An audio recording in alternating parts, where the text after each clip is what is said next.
I am also honored today to introduce the one that guides Alex, the one that takes care of Alex. Las compañeras, the many times in the back, the vaccine, they're doing the work, doing the work, doing the work. So today is an honor to have Sanchez, Alex's wife here, and his familia, and his beautiful daughter. So I'm going to ask her to come up and say a few words. We're also going to try to get Alex on the phone at 8 o'clock. He's going to call, and if everything, technology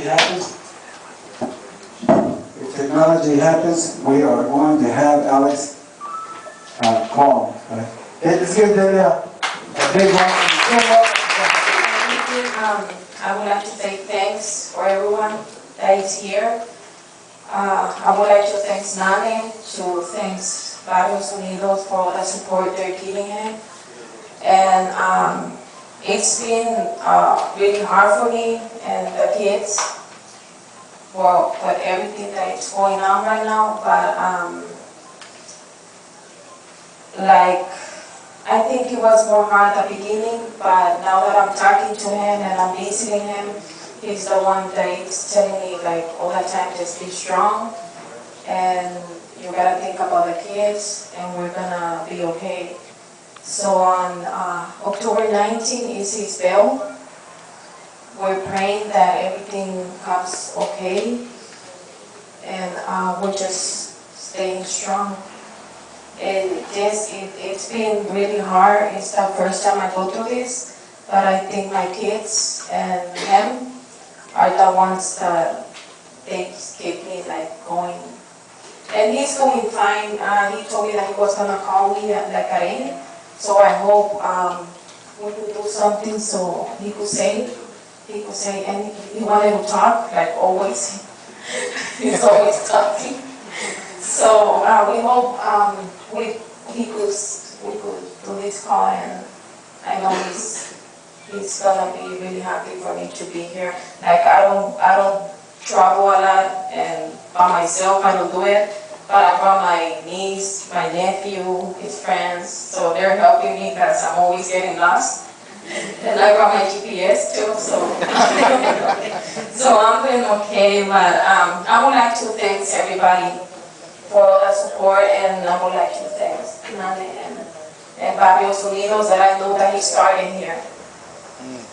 Thank you. Good evening, everybody. So my name is Carmen Perez, and this is Kazu Haga. He's from the Peace Development Fund. We also have somebody else who was supposed to be joining us, but I think she's caught up in traffic from San Francisco. Her name is Julia Sabori. But we've been working on Alex's campaign. We created a steering committee here in the Bay Area, as well as some folks from Santa Cruz, and we've been meeting about monthly.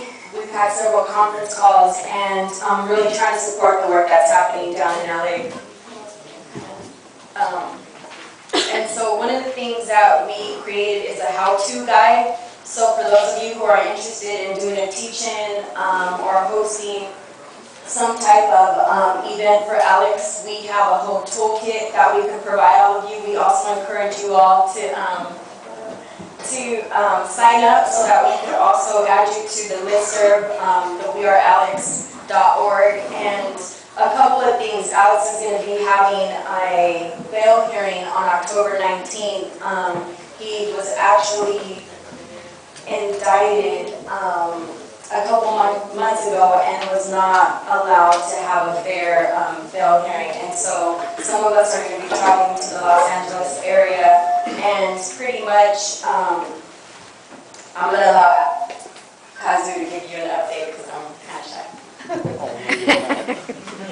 I mean, as far as updates around the trial itself, there's not a whole lot to update on until after the bail hearing. But I don't know if you guys know, there was already one bail hearing in which he was denied bail, not because he was a flight risk, but they said he was actually a threat to society, and that's why they denied his bail.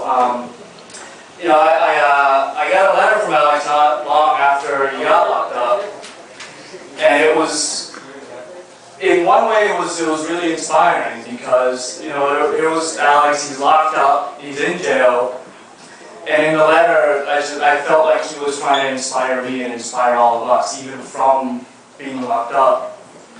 And at the same time, when my board just walked in, I was telling my board earlier today that it was just this heart-wrenching letter to read.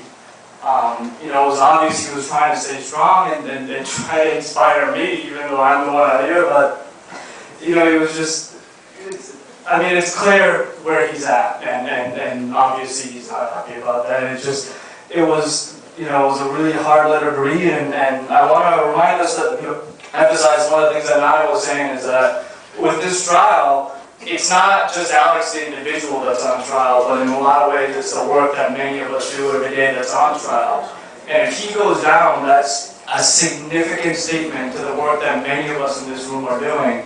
And so I know the bucket's gone around once, but I know a lot of people have walked in again since then. So I'd like to ask the bucket to go around again, and even if you've already given just one more dollar. We've called people from around the country to stand together in solidarity with Alex, and so we had our first national event about a month ago, and we're going to ask for us to come together again and host a vigil or something to come together again as a nation in solidarity for Alex.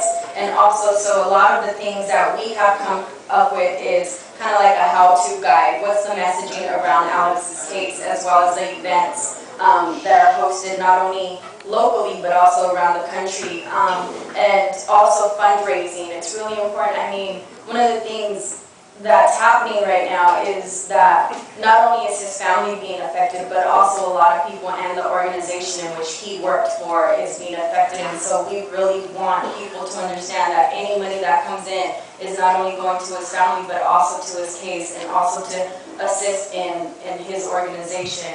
And then we also, down here, encourage people to write to Alex. And so we've also included his information. And all letters are opened and read by the state, so just an FYI.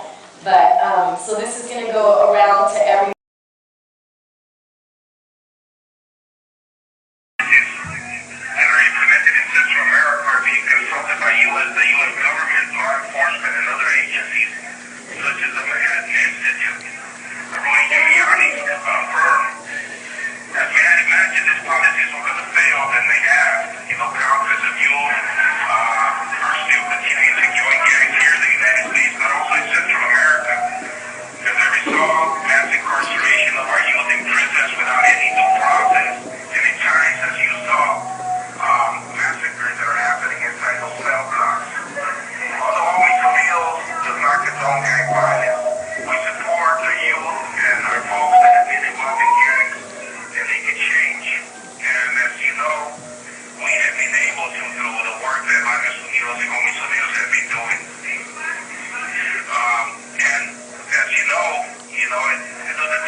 Because we are non-traditional leaders.